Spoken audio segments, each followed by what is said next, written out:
যে ধারাবাহিকতা এবং বাংলাদেশের প্রশাসনিক যে ব্যাপ্তি, সেখানে সর্বোচ্চ পদ। এখন বাংলাদেশের যে শাসনতান্ত্রিক পদ্ধতি, সে পদ্ধতিতে রাষ্ট্রপতির ক্ষমতা অত্যন্ত সীমিত। সুতরাং সেই প্রেক্ষিতে পদটি যথাযথ গুরুত্ব পায় না। যদি রাষ্ট্রপতির পদের অন্যতম গুরুত্বপূর্ণ ভূমিকা যেটা আমাদের বাংলাদেশের ক্ষেত্রে দেখা যায়, সেটা হচ্ছে তিনি সশস্ত্র বাহিনীসমূহের সর্বাধিনায়ক। কিন্তু মূলত সব ক্ষেত্রেই তিনি প্রতীকী অর্থে উপস্থাপিত হয়ে থাকেন। তো বাংলাদেশে ইভেন গত ইন্টারিমের সময় একটা বড় ধরনের আলোচনা এবং চর্চা ছিল, যেটা হচ্ছে যে ব্যালেন্স, প্রধানমন্ত্রী এবং রাষ্ট্রপতির যে ক্ষমতার ভারসাম্য, সেটার ব্যাপারে বেশ আলোকপাত করা হয়েছিল এবং বিশেষ করে জুলাই সনদেও কিন্তু সেটা অন্তর্ভুক্ত করা হয়েছে। বাট যেটা মানে প্রাচীন একটা প্রবাদ আছে, যে যায় লঙ্কা সে হয় রাবণ। সুতরাং নতুন করে যখন প্রধানমন্ত্রী নির্বাচিত হয়েছে, যথারীতি প্রধানমন্ত্রী অবশ্যই তার যে ক্ষমতা আছে সেটা খর্ব স্বেচ্ছায় করতে চাইবেন না। এই পটভূমিতে বর্তমানে আমরা যদি আমাদের বর্তমান মহামান্য রাষ্ট্রপতির প্রসঙ্গে বলি, স্বভাবতই তিনি বিগত সরকারের আমলের রাষ্ট্রপতি এবং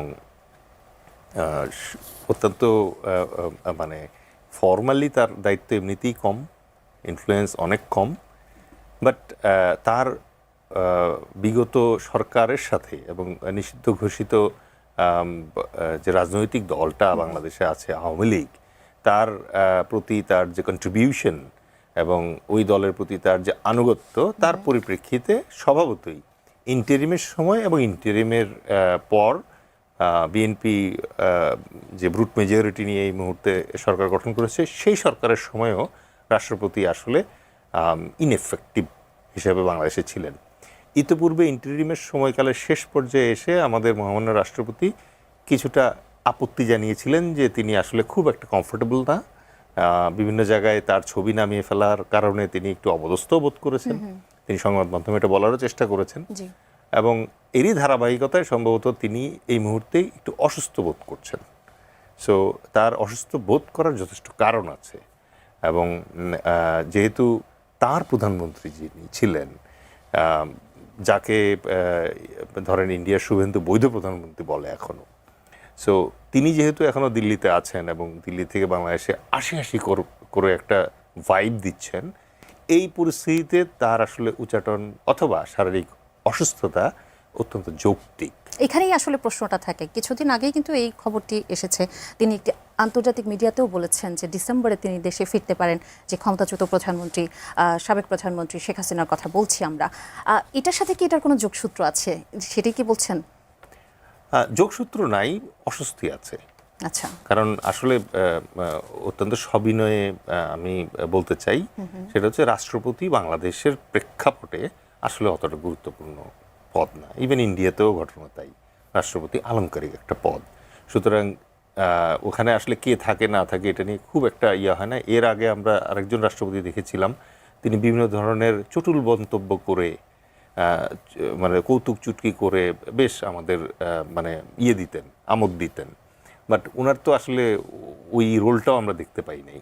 সুতরাং রাষ্ট্রপতির ব্যাপারে বাংলাদেশের জনগণ যতটা উৎসুক, সেটা হচ্ছে এই কারণে যে বিএনপি যাদেরকে ফ্রন্টলাইনে আনতে পারেনি, তাদের ভেতর থেকে কাকে সিলেক্ট করবে, ওই যে মানে করোড়পতি টাইপের, ওইটুকু কৌতূহল শুধুমাত্র মানুষের আছে। ধন্যবাদ।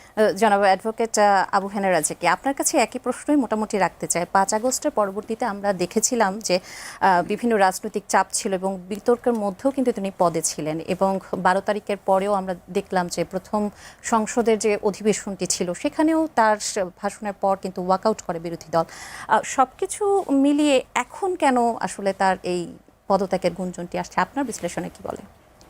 দেলোয়ার সাহেব তো সব বইলেই ফেলাইছে, আমার তো আর কিছু বলার নেই। তবে এইটুকু বুঝতে পারি আমি যে আপনি যদি একটা নদী সাঁতার দেওয়া শুরু করেন এবং 5 বছর আপনাকে সাঁতরাইতে হবে, সেটা হলে নির্বাচিত সরকার, তাকে নর্মাল ট্রেন্ড আমাদের 5 বছর তাকে এই নদী পাড়ি দিতে হবে, এপার থেকে ওপারে। তো সেই যাত্রা যখন শুরু করলো, তার বয়স 5 মাস হতে চলল। এবং রাষ্ট্রপতিকে যখন অপসারণ করা সবার দাবি ছিল, আমি মনে করি দেলোয়ার সাহেবও দাবি ছিল 5ই আগস্টের পর, তখন কিন্তু আজকে যারা ক্ষমতাসীন তারা সম্মতি দেননি। এবং তাদের সম্মতিতেই যে শুধু হয়নি তা না, তারা রাজনৈতিক শক্তি, তার সাথে ইনফ্লুয়েন্স হয়েছে আজকের আর্মিরাও তাকে রাখার পক্ষপাতী ছিল। কেন এখন যদি বলেন আপনার কাছে প্রমাণ কি, প্রমাণ নাই, বাট আমরা তো বুঝি, এই আবহাওয়ার ভিতরে থাকি, এই হাওয়ার মধ্যে থাকি।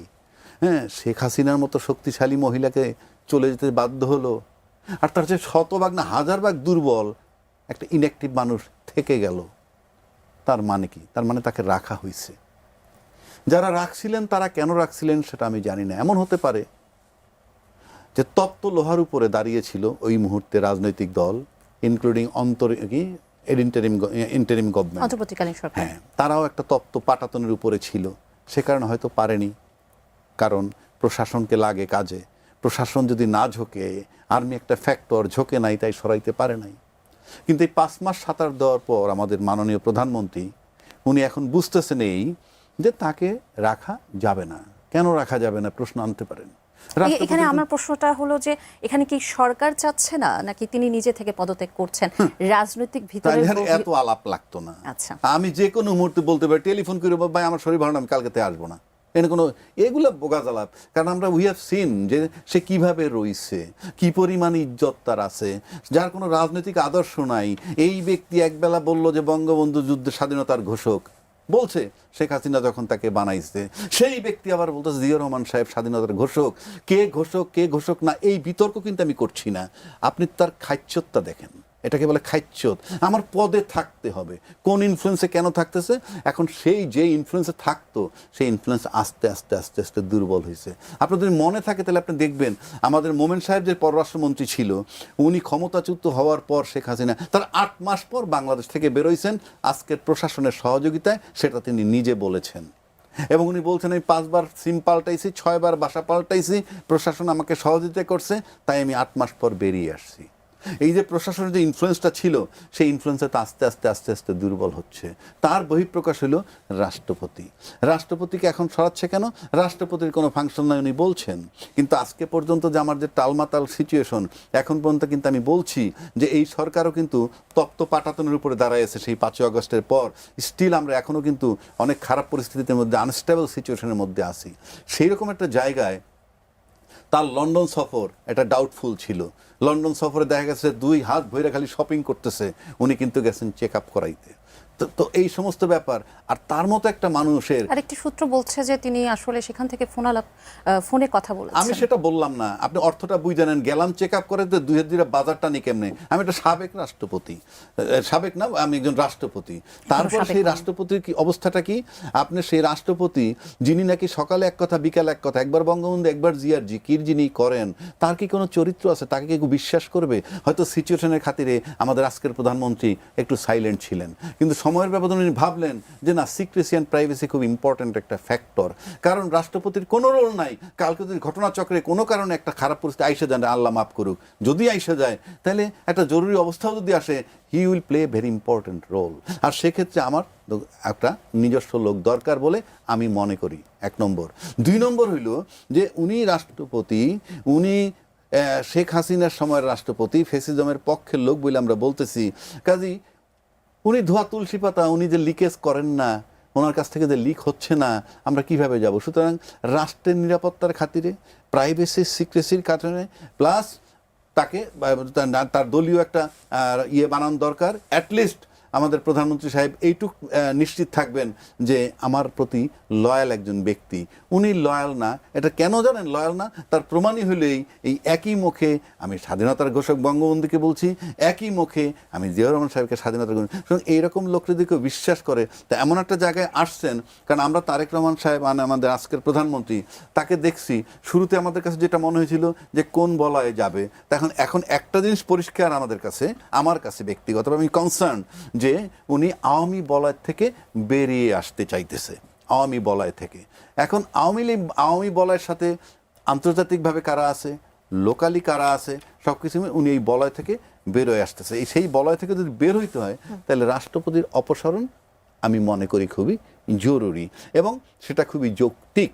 এবং রাষ্ট্রপতি বিএনপি এখন 2/3 মেজরিটি নিয়ে আছে, সুতরাং তাকে যদি রাষ্ট্রপতিকে যদি অপসারণ করে, ব্যক্তিগতভাবে যদি আমাকে বলেন আমার কিচ্ছু আসে যায় না, কিন্তু I am concern about the Bangladesh politics.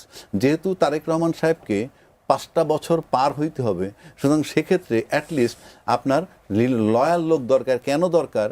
আপনি যে কোনো সিস্টেম লস যদি বন্ধ করেন, যে পানি বের হয়ে যায়, সেই পানিটার যদি ফুটোগুলো বন্ধ করে দিতে পারেন, তাহলে কিন্তু বাড়তি পানি না আসলে পানিটা জমে। তো সেক্ষেত্রে যে প্রাইভেসি অ্যান্ড সিকিউরিটির প্রশ্নে লিকেজ বন্ধ করার জন্য তার অপসারণ জরুরি বলে আমি মনে করি। এবং সেটার জন্য যদি প্রধানমন্ত্রী সিদ্ধান্ত নিয়ে থাকেন, আমি মনে করি এটা জাস্টিফাইড। আর তার মতো লোকরে দিয়ে যদি কেউ ভাবে যে উনি স্বেচ্ছায় পদত্যাগ করেন, আমি নিশ্চিত পৃথিবী উল্টে যেতে পারে, আমি বিশ্বাস করব বলে মনে করি না। যদি তাই হইতো তাহলে আমরা দেখছি যে তার রোল কি, তার খাইচ্যত কি, তারপরে আছে। এখন যদি মনে করেন তুমি যদি ওইখানে বসে বসে ফ্যাসিজমের রিপ্রেজেন্ট হিসেবে থেকে থাকেন, এটা যদি নিশ্চিত হয়ে থাকে, তাহলে তার অপসারণ জরুরি। ধন্যবাদ। আমি আবার আসবো মেজর অবসরপ্রাপ্ত ডেলেজ খান। আমি যেটি বলছিলেন আবু হেনা রাজাকে, যে আসলে পরবর্তী রাষ্ট্রপতি নির্বাচনে অনেক সতর্ক হওয়ার প্রয়োজনীয়তার কথা কিন্তু তিনি বারবার বলেছেন। এবং এই যে পরবর্তী রাষ্ট্রপতি হিসেবে রাজনৈতিক নেতাদের পাশাপাশি একজন সাবেক ও বর্তমান আমলার নামও সম্ভাব্য রাষ্ট্রপতি হিসেবে আলোচনায় এসেছে, অনেকের নাম আসছে। যদি কোনো আমলাকে রাষ্ট্রপতি করা হয়, এটি কি রাজনৈতিক দলগুলোর উপর আস্থার সংকটের তৈরি করবে কিনা? পরবর্তী রাষ্ট্রপতি কেমন হওয়া উচিত? ধন্যবাদ। দেখেন, বাস্তবতাটা আমরা বোঝার চেষ্টা করি। সেটা হচ্ছে বর্তমান যে সেট আপ আছে প্রচলিত পদ্ধতিতে, এই পদ্ধতিতে আমি আবারও সবিনয়ে মানে সংবিধানের প্রতি শ্রদ্ধা রেখেই বলছি যে মাননীয় প্রধানমন্ত্রী যদি সম্পূর্ণ রাষ্ট্রপতিকে অ্যাভয়েড করে চলতে চান, চলতে পারেন। ওই ব্যবস্থা রাখা হয়েছে এবং তাকে সেই পরিমাণ ক্ষমতায়ন করা হয়েছে। ঠিক আছে? লাস্ট কনস্টিটিউশনের কমপ্লেইন তো এটাই ছিল যে prime minister became so powerful that দণ্ডমুণ্ডের কর্তা হয়ে উঠছিলেন উনি, এবং ওনার যে পাওয়ারটা আছে এটাকে চেক অ্যান্ড ব্যালেন্স করার কোনো অপশন ছিল না। একটাই অপশন ছিল, সেটা হচ্ছে রাষ্ট্রপতির যে পদটা, সেটাকেও আস্তে আস্তে কাটছাট করে এমন অবস্থায় আনা হয়েছে যে এই পদটা এখন টোটালি একটা অর্নামেন্টাল পজিশন ছাড়া আর কিছুই না। তো সেই প্রেক্ষিতে আমাদের এক্সপেকটেশনটা কি? দেখেন, আমাদের দেশে এখন একটা ভীষণ রকম দৈন্য চলছে, সেটা হচ্ছে চারিত্রিক দৈন্য। ঠিক আছে? আপনি দেখেন আমাদের মানে মাননীয় সংসদ সদস্য যারা আছে, তাদের বিভিন্ন ধরনের ভিডিও বের হয়ে আসছে, যেগুলো দেখার পর মানে তাদের এথিক্যাল প্র্যাকটিস এবং তাদের পার্সোনাল ক্যারেক্টার্স যেটা আছে, এইটার ব্যাপারে মানে আমাদের নতুন প্রজন্ম যারা জেন জি এবং জেন আলফা, তারা আসলে কি দেখছে দেখেন, কি এক লজ্জার ব্যাপার। দেখেন, আমেরিকান এক ভদ্রলোককে একবার জিজ্ঞেস করেছিল যে আচ্ছা, তোমাদের দেশে তো মানে ফ্রি মিক্সিং একটা কান্ট্রি, তাহলে বিল ক্লিন্টনের এগেনস্টে যে তোমাদের একটা কমপ্লেইন ছিল, এটার জন্য তোমরা অযথাই মানে এটা তোমরা তো আন্ডাররাইট করতেই পারতা। তার আনসার ছিল যে আমি নর্মাল আমেরিকান, আমার ফ্লস থাকতে পারে, but he is a president, he is my idol, ওর তো এই ফ্লস থাকতে পারে না, হি মাস্ট চেক হিমসেলফ। এখন একই রকমভাবে এই যে আমাদের ধরেন মানে আইন প্রণেতা যারা আছেন, অনেকে বলেন যে মানে তাদের কাজ তারা করতে পারলে তার ক্যারেক্টার নিয়ে আমার এত ইয়ে করার কী দরকার। এবং রাষ্ট্রপতির ক্ষেত্রে আমাদের যদি রাষ্ট্রপতির অন্যান্য কোনো ক্ষমতা না থাকে, এখন যেহেতু নাই, অ্যাটলিস্ট এইটুক থাকা উচিত যে আমরা রাষ্ট্রপতির চেয়ারে এমন একজনকে দেখতে চাই যিনি সত্যিকার অর্থে সর্বজন শ্রদ্ধেয়।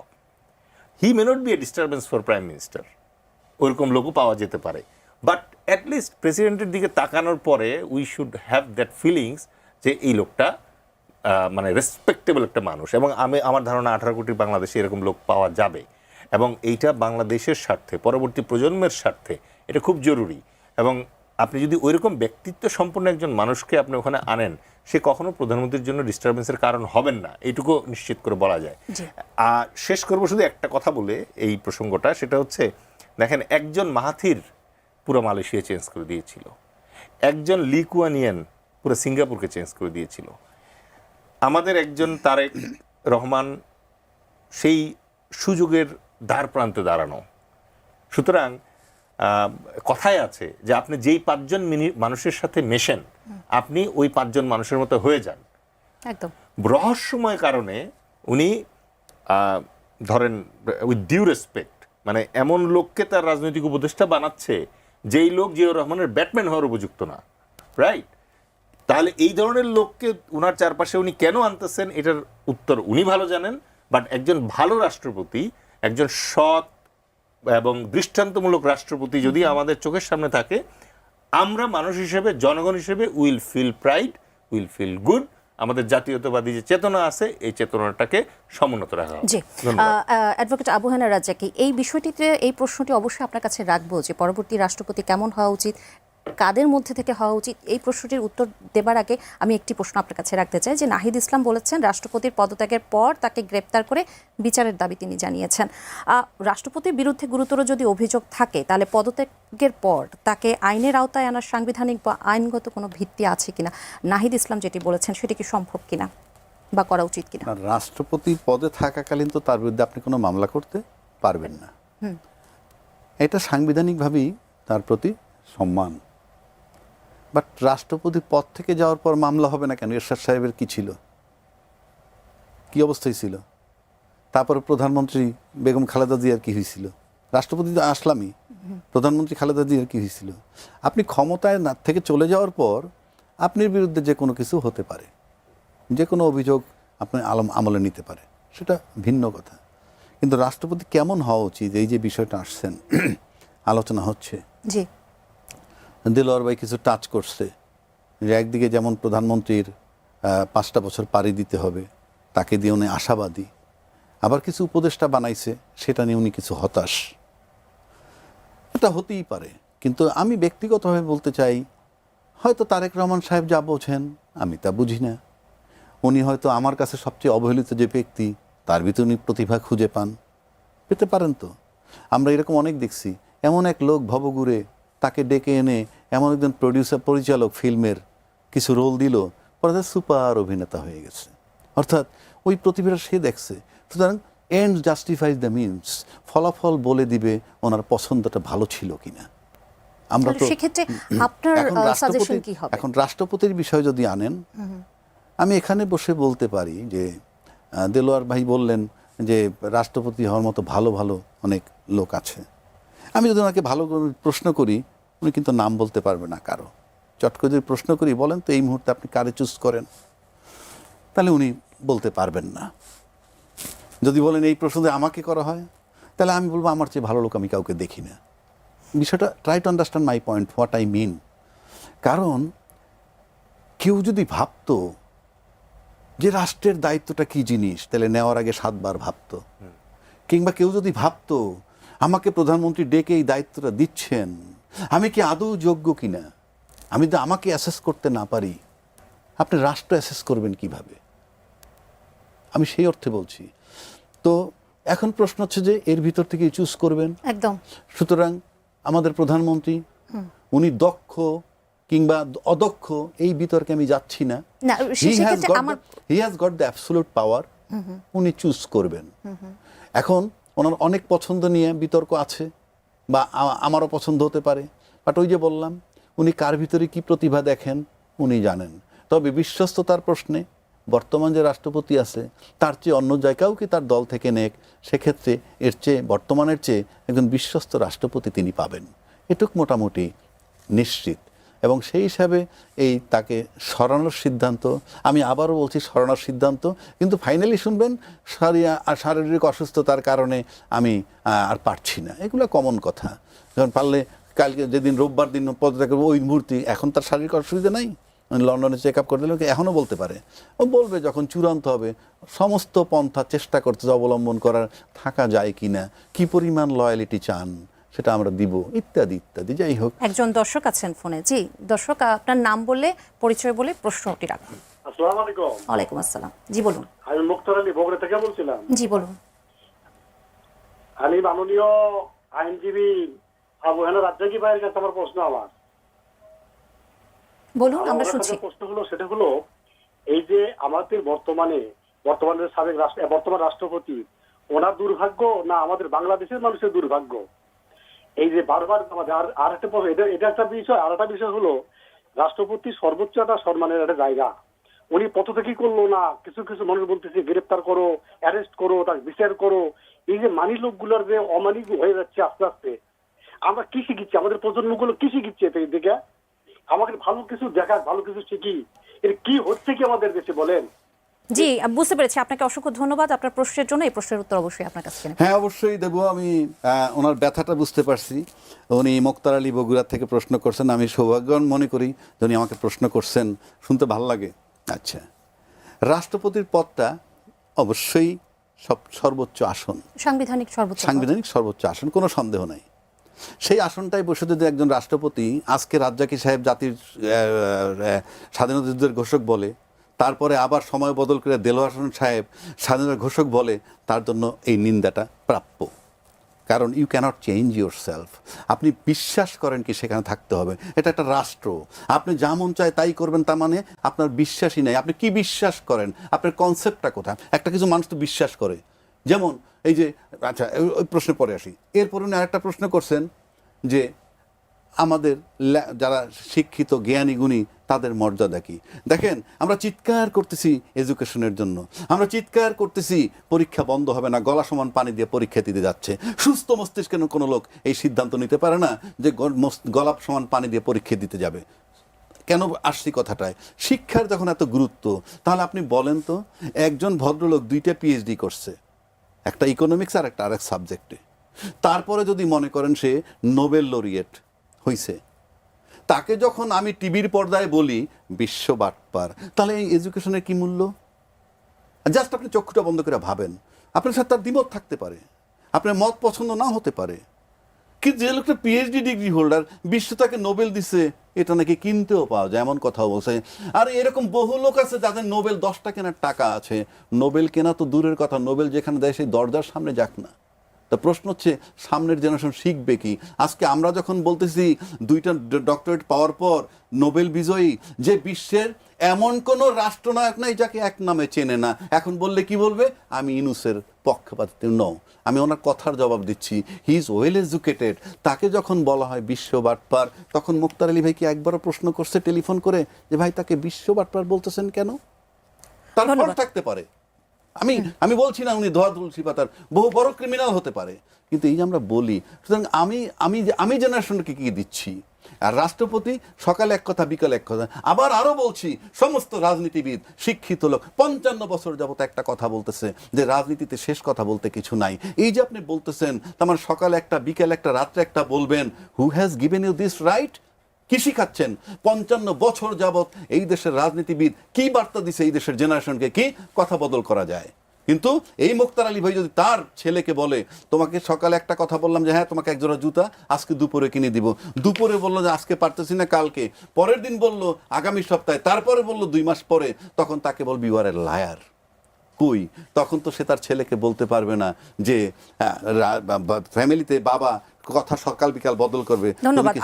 আশা করছি একজন দর্শক আছেন ফোনে। জি দর্শক, আপনার নাম বলে আপনার প্রশ্নটি রাখুন। হ্যালো। জি, আমার নাম মোহাম্মদ আলী। জি, আমার প্রশ্নটা হলো যে আমাদের দেশে তো বর্তমান মনে করেন যে প্রেসিডেন্ট সাহেব আছেই, যিনি আমরা শুনতে পাচ্ছি না আপনাকে। পাবো যে যেভাবে আমরা মনে আপনি করি, প্রশ্নটি আবার একটু রাখবেন, আপনাকে শুনতে পাইনি মাঝে। আচ্ছা, জি, আমার প্রশ্ন হলো যে আমাদের রাষ্ট্রপতি তো বাংলাদেশের একজন অভিভাবক, আমরা তার কাছে তো এই বাংলাদেশ পুরাটা যেভাবে বাংলাদেশের প্রেসিডেন্ট আসছে তো মিথ্যা নানান কিছু নেই, কিন্তু অভিভাবক হিসেবে ছিল। বর্তমানে কি আমরা কি ভালো কিছু পাবো, এটা আমাদের আশা 5ই আগস্টের পরে। আরেকটা প্রশ্ন হলো যে প্রেসিডেন্ট পদত্যাগ না করার, পদত্যাগই করে নাই, কিন্তু আমাদের মধ্যে যে একটা কৌতূহল হয়ে গেছে গা, যে এখানে কি হবে এবং কেমন হবে, শাস্তি দিতে হবে।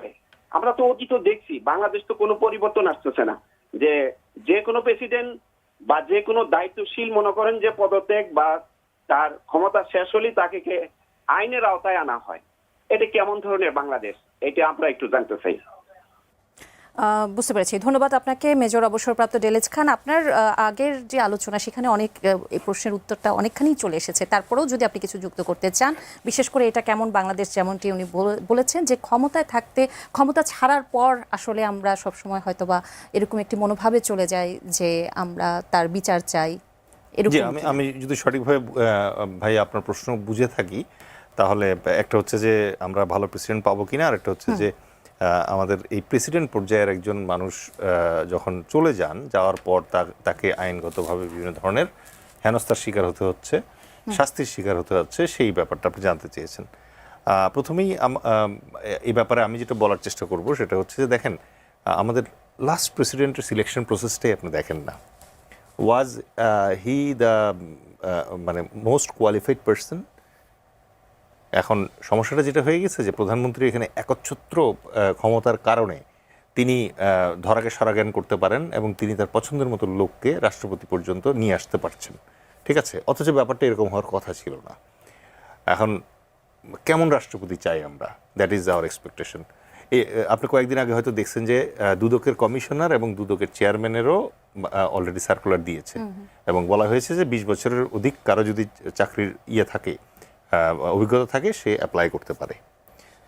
তো আমরা তো অ্যাটলিস্ট মানে আমাদের যে রাষ্ট্রপতি যিনি হবেন, আমরা চাই তিনি প্রেজেন্টেবল হন, ঠিক আছে?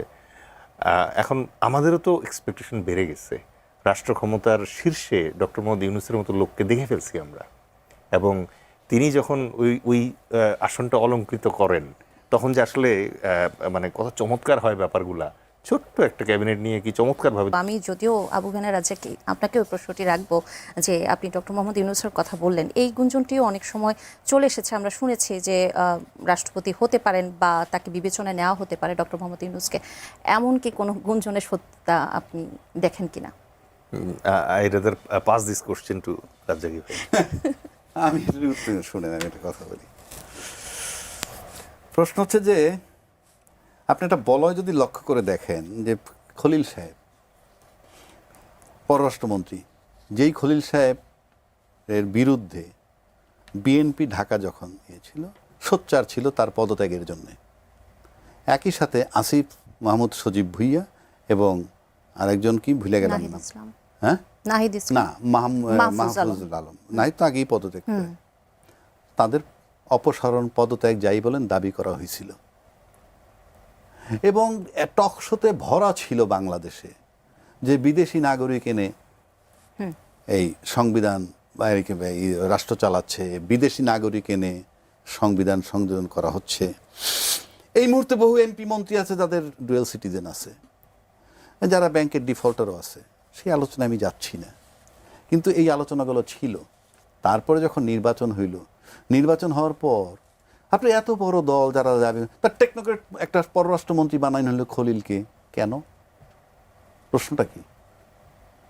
যেখানে এন্টায়ার ক্ষমতাসীন দলের সবাই তার বিরোধিতাগুলো, আজকে তাকে আমি পররাষ্ট্রমন্ত্রী বানাই দিচ্ছি।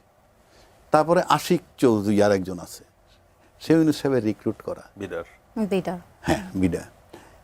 তাহলে আজকে যেটা মনে হচ্ছে যে তারেক রহমান সাহেব চুজ করছেন, এবং আমি মনে করি আজকে পর্যন্ত উনি একজন ভালো পররাষ্ট্রমন্ত্রী চুজ করছেন। কেন? কারণ আপনি জিওপলিটিক্স যদি চিন্তা করেন, তাহলে আপনাকে ভারত, পাকিস্তান এবং চায়না 3 দেশের সাথে খেলতে হবে। আপনি খলিল সাহেবের সাইড অফ করে দেন, একটা সেকেন্ড ম্যান চুজ করে বের করেন, who has the ability to speak to this 3 countries. আপনি বের করেন, পারবেন না, পারবেন না। সো আমি মনে করি মাননীয় প্রধানমন্ত্রী যে যাই বলুক একটা সাংঘাতিক সুন্দর পছন্দ করেছেন। এখন আসেন ইউনূস সাহেবকে আমরা টপে দেখছি, এই যে দেলোয়ার সাহেবকে বলছি যে উনি নাম বলতে পারবে না, উনি কিন্তু অলরেডি ইউনূস সাহেবের নামই বলছেন, কারণ ওনার পরে উনি সেকেন্ড কাউকে চুজ করার মতো জায়গা পাবেন না যদি রাষ্ট্রপতি হিসেবে চিন্তা করেন। কিন্তু আমার ব্যক্তিগত ধারণার কথা যদি আপনি বলেন যে একটা পরিবর্তনের জন্যই ছিল আন্দোলন, এক ভাই প্রশ্ন করলেন তাকে, আমরা কি একটা ভালো দেশ পাবো? আরে ভালো দেশ পাওয়ার পূর্ব শর্ত হলো সিস্টেমটাকে ব্রেক করতে হবে। এই দেলোয়ার হোসেন সাহেব আর্মির মেজর, আপনি একজন আর্মির ব্রিগেডিয়ার জেনারেল সিএমএইচ চালায়, তাই না? সিএমএইচ এর ইনচার্জ একটা ঝকঝক ঝকঝক করে, আপনি যাই দেখেন সিএমএইচে, আমি চ্যালেঞ্জ করছি সেই ব্রিগেডিয়ার জেনারেল যে এখন এই সিএমএসটা চালাচ্ছে, তাকে আপনি ঢাকা মেডিকেল কলেজের ডাইরেক্টর হিসেবে দায়িত্ব দেন। আমি 100% নিশ্চিত উনি ব্যর্থ হয়ে ক্যান্টনমেন্টে ফেরত যাবেন। কেন? সিস্টেম। এই সিস্টেমটার পরিবর্তনের জন্যই ছিল জুলাইয়ের আন্দোলন। কাজেই আপনি বাংলাদেশ ভালো পাবেন কিভাবে? আপনি তো সিস্টেমটাকেই চেঞ্জ করছেন না। যেহেতু আপনি সিস্টেম চেঞ্জ করছেন না, আমি নিশ্চিত করে বলে দিচ্ছি আপনি ভালো বাংলাদেশ পাবেন না। যেভাবে অতীতে চলতেছিল এখনো সেই দায় সারা গোছে চলবে। এটার একটাই কারণ, এখন ইউনূস সাহেবের, দেলোয়ার ভাইয়ের কথা একটাই জিনিস, ইউনূস সাহেব আমরা দেখছি উনি কি রাষ্ট্রপতি, আমি লিখে দিচ্ছি তাকে হাত পা ধরেও কেউ বাংলাদেশের রাষ্ট্রপতি বানাতে পারবে না। পারত যদি আজকে এই পরিবর্তন যেটা চাইছিল সেই পরিবর্তন হইতে। 1, 2, আমাদের আজকের প্রধানমন্ত্রী, আমি মনে করি যে ইউনূস সাহেব যখন বিদেশ থেকে ঘুরে এসে এই রাষ্ট্রপতির সাথে দেখা করতো না, সৌজন্য সাক্ষাৎ করে না, আমাদের আজকের প্রধানমন্ত্রীও কিন্তু চায়না মালয়েশিয়া সফর করে এসে এই রাষ্ট্রপতির সাথে সাক্ষাৎ করেননি। সুতরাং আপনি একটা মিল পাওয়া যাচ্ছে কোথাও। সুতরাং ইউনূস সাহেব আজকে পর্যন্ত এই প্রধানমন্ত্রীর শুভাকাঙ্ক্ষী বলে আমার কাছে মনে হয়, এবং তার বদৌলতে খলিল সাহেব আজকে পররাষ্ট্রমন্ত্রী আছেন, বিডার আশিক আছেন, হয়তো আরও আছেন, আমি জানি না কোথায় যাবে। যেহেতু সংস্কার করা যাচ্ছে না, বাট একটা পরিবর্তন দরকার।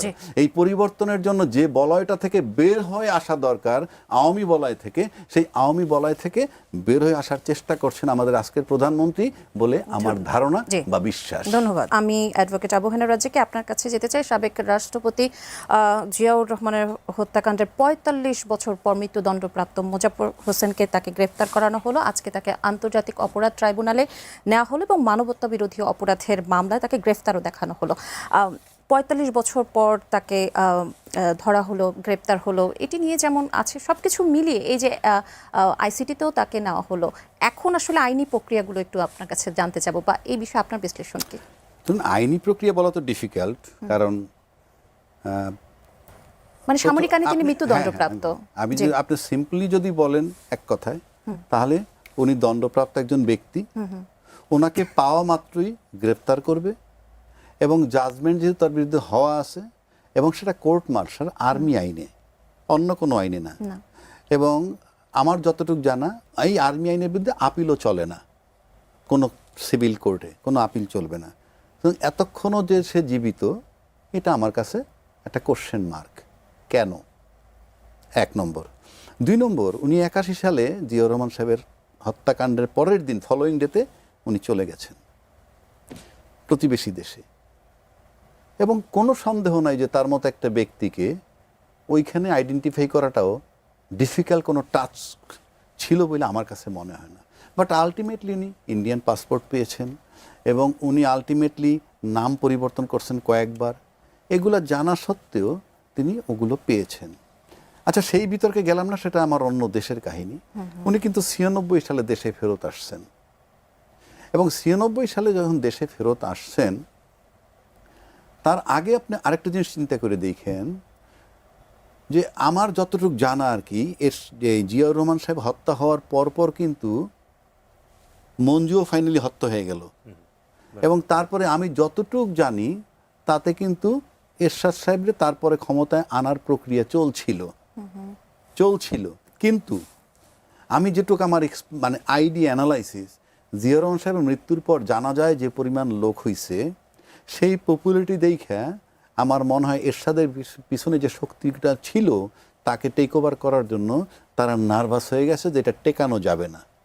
তখন ফর দ্য টাইম বিং আপনার আব্দুস সাত্তার সাহেবকে ক্ষমতায় আনা হইল, এবং অত্যন্ত সুন্দর পরিকল্পিতভাবে আপনি দেখেন, যুবমন্ত্রী কাশেমের বাড়িতে পাওয়া গেল একজন হত্যাকারীকে, ইমদু, এবং আমরা যতটুকু পত্রিকায় কী লিখছে আমরা তা জানি না, কিন্তু এটা তো প্ল্যান্ড হইতে হয়েছে, এটা পরে বোঝা গেছে।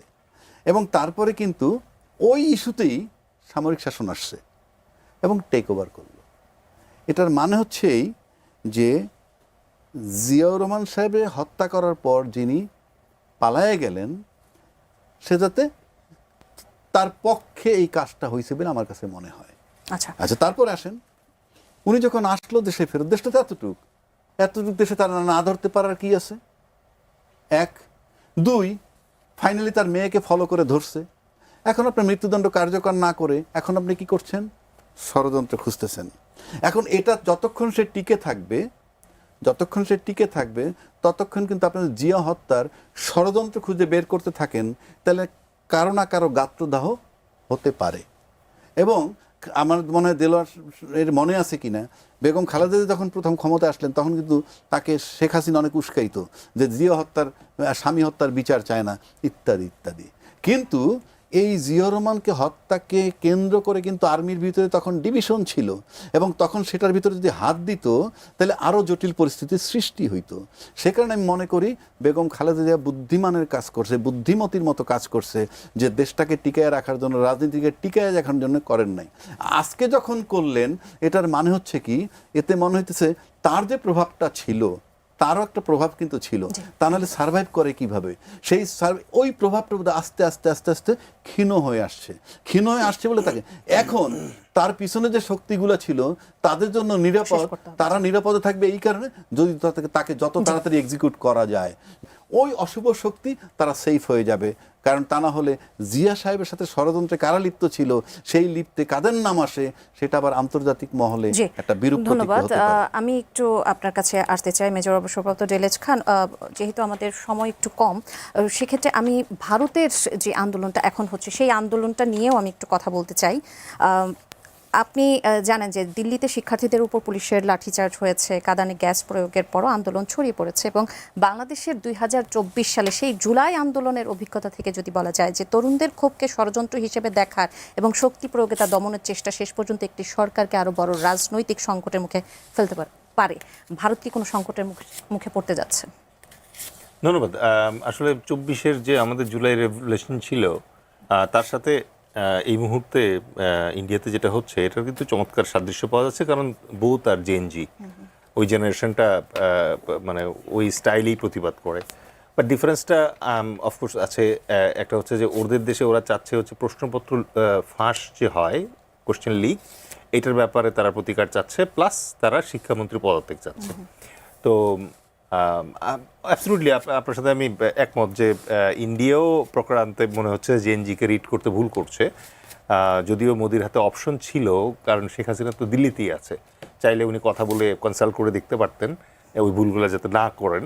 বাট দেন মানে এই জেনারেশন এভাবে রিয়্যাক্ট করবে, এবং আপনি যদি লক্ষ্য করেন এই জায়গায় তাহলে দেখবেন যে তাদের মুসলমান সুপারস্টার্স যারা আছে, যেমন শাহরুখ খান, দেন শাবানা আজমি, এরা অলরেডি সাপোর্ট দিয়েছে এই এটার প্রতি। বাট এগেইন হিন্দু যে সুপারস্টার্সরা আছেন তারা কিন্তু যাচ্ছেন না ওখানে। তো এখানে একটা টেনশন অলরেডি ভিজিবল। বাট ভারতের ক্ষেত্রে আপনি নেপাল অথবা বাংলাদেশের যে সারা বছর ওদের ওখানে মিনিমাম 6টা থেকে 7টা বিচ্ছিন্নতাবাদী আন্দোলন চলে, ঠিক আছে, বিশাল একটা মানে আর্মি, এবং এই আর্মি আজ পর্যন্ত কখনো তাদের সরকারের সাথে বিট্রে করে নাই, তারা কখনো সামরিক শাসন কিন্তু আসে নাই ভারতে। So very stable from that point of view. Police আছে এবং অন্যান্য যেগুলো আছে এগুলো খুব চমৎকারভাবে ওখানে সেট আপ আছে। সো এই ক্ষেত্রে আমার কাছে যেটা মনে হয় যে এই ভারত এবং বাংলাদেশকে এক্ষেত্রে খুবই পয়েজড থাকা উচিত, আননেসেসারি ডিস্টার্ব করা উচিত না, কারণ মোদি গভর্নমেন্ট কিন্তু ওয়েট করতেছে যে এই তরুণদের যে এই আন্দোলন সংগ্রামটা আছে এটাকে পাকিস্তান ব্যাক্ট অথবা বাংলাদেশ ব্যাক্ট বলার একটা উসিলা খুঁজতেছে। তো পাকিস্তান এবং স্পেশালি আমি বাংলাদেশকে বলবো যে এই মুহূর্তে এই ধরনের ঘটনা যখন ঘটে, সরকার যখন বেকায়দায় থাকে ভারতীয় সরকার, তখন কিন্তু তারা অনেক উল্টাপাল্টা কাজ করে। সো বাংলাদেশের ইমিডিয়েটলি যেটা করা উচিত, আমাদের যে ইন্টারন্যাশনাল বাউন্ডারি আছে, বর্ডার, এখানে রেড অ্যালার্ট জারি করা উচিত, প্লাস ভারতে আমাদের যে কূটনীতিবিদরা আছে তাদের নিরাপত্তা is right now A non family station, এবং আমাদের কূটনীতিকদের সহায়তা আন্তর্জাতিকভাবে চাওয়া উচিত এখন। এতে ওইখানে যে ঝামেলাটা চলতেছে এটা একটা আন্তর্জাতিক ব্যাপ্তি। ধন্যবাদ। অ্যাডভোকেট আবু হেনা রাজ্জাক, একদম শেষ প্রশ্ন আপনারা করতে চাই। গত দুদিন বলতে পারি বা যেটাই বলি না কিসের জন্য, জামায়াতের যে একজন সংসদ সদস্য সাতক্ষীরা 4-এর, তাকে নিয়ে বেশ আলোচনা চলছে। আপনি জানেন যে তাকে বহিষ্কারও করা হয়েছে দল থেকে, এবং স্পিকার এবং নির্বাচন কমিশনের কাছে জামাতের পক্ষ থেকে চিঠিও দেওয়া হয়েছে। তিনি পদত্যাগ যদি না করেন তাহলে কি তার সংসদ সদস্য পদ শূন্য হবে? কোনো কারণ, অন্য কোনো কারণ আছে? সংসদ সদস্য পদ শূন্য হওয়ার যে কারণগুলা সেগুলা ঘটেনি। 1 নম্বর বলা হয়েছে 1 মিনিটের মধ্যে যদি কাউকে ভারসাম্যহীন বলে কোনো আদালত, তাহলে তার সদস্যপদ চলে যেতে পারে। যদি অপ্রকৃতিস্থ মানে যদি সে কোনো ফৌজদারি অপরাধে দণ্ডপ্রাপ্ত হয় 2 বছরের অধিক, তাহলে সে সদস্যপদ চলে যেতে পারে। আবার সহজে কেউ যদি সে বিদেশি নাগরিক প্রমাণিত হয় সেটার জন্য যেতে পারে, কিংবা বিদেশি কোনো রাষ্ট্রের পক্ষে যদি সে সচেষ্ট থাকে, তার পক্ষে কাজ করে, তাহলে এটা চলে যেতে পারে। ফ্লোর ক্রস করলে 70 অনুচ্ছেদে আছে, যদি সে দল থেকে পদত্যাগ করে তাহলে তার হতে হবে। কিন্তু তার যদি তার কোনো দল থেকে বের করে দেওয়া হয়, বহিষ্কার করে দেওয়া হয়, সেটার জন্য নাই। সেটা তাহলে এত কিছুর পরেও তার নীতিগতভাবে জায়গাটা সেটা আছে আরেক কিনা? প্রশ্ন। আপনি আমাকে ব্যক্তিগতভাবে জিজ্ঞেস করেন, তার যে অপকর্মটা ফাঁস হয়েছে সেটা আপনি নৈতিকভাবে কোনোভাবেই কোনো ব্যক্তি গ্রহণ করবে না, গ্রহণ করার মতো না, 1 নম্বর। 2 নম্বর হলো নৈতিক হিসাব করলে তার নিজেরই পদত্যাগ করা উচিত। শেষ করে দিচ্ছে একটা কথা বলে, আপনি সবকিছু তার যেমন বিচার হইতে হবে বা এটার একটা শাস্তি হওয়া উচিত, একইভাবে আপনি জানেন, আপনি যদি বাংলা লিংকে টেলিফোন করেন কিংবা আপনি ক্রেডিট কার্ডের জন্য টেলিফোন করেন, তখন কথা বললে কি বলে, আপনার কথাগুলো কিন্তু রেকর্ড করা হচ্ছে, আপনি অনুমতি না দিলে করবে না। কিন্তু যদি বলেন যে আমার রেকর্ড করে দেবো, তার দরকার আপনার কথা বলবে না। একইভাবে আপনি বলেন যে একান্ত ব্যক্তিগত ব্যাপারটা যিনি ভিডিও ধারণ করলেন, পৃথিবীর কোথাও কিন্তু সেই আইনটা নাই। আপনি একান্ত ব্যক্তিগত জীবনটা, উনি রাস্তায় বাসায় বেডরুমে কিভাবে ঘুমায়, সেটাও যদি আপনি ভিডিও করে ছাড়েন, ওনার ক্ষতি হবে। এই ভিডিও